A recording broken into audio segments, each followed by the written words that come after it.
Welcome to a review with a Brew Point of View and the new Yaris Cross. This is the latest family member. So we've got the Yaris hatch, the Yaris GR, yeah, the Gazoo racing one. And in my eyes, this is a rather good looking SUV, to be honest. I do like the cladding down the side. One powertrain, this one, 1.5 3-cylinder engine with Atkinson cycle. And the interesting thing is, this is the 4th generation and it uses the same technology that you would find in the 2-litre. Weirdly, it claims 0-60 in about 11.5, but I'd say it's way quicker than that. For a start, your wheel spins when pulling out of junctions. It maintains that SUV style and design cues that you see across the range. But it does have its own unique look.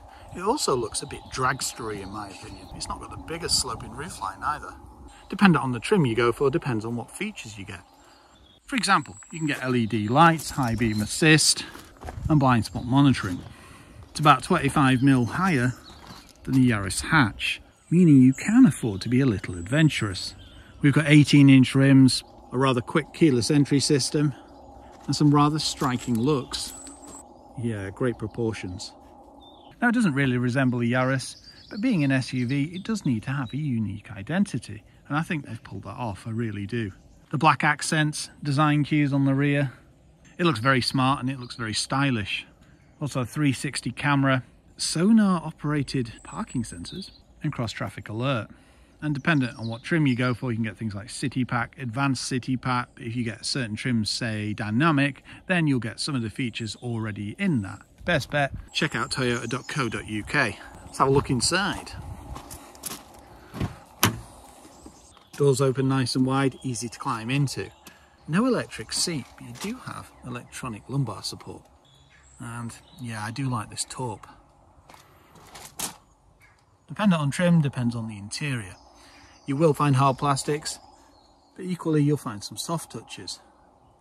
Good strong build quality and a cluster that's nice and simple to read. And the thing that really stands out on this vehicle is the economy. Driving modes, power, eco and normal. Park assist, EV mode and a short shift. As I mentioned, it's an eCVT, but don't let that put you off.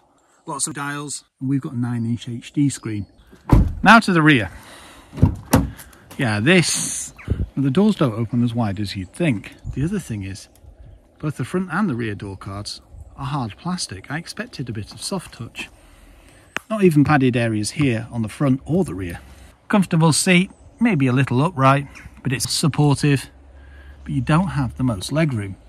And I had about ½ inch headroom at 6'3" in the back. Looking in the boot, if I do a jig, worked before, power tailgate, operated from the key fob, the boot, also a button on the dash. And in case you're wondering, yes, you can tow with this. There is a tow pack available. 2-level floor and it's split, meaning you could have your plants there and your shopping there. Boot capacity, it's not the biggest, but if you do lift this floor, it increases quite substantially.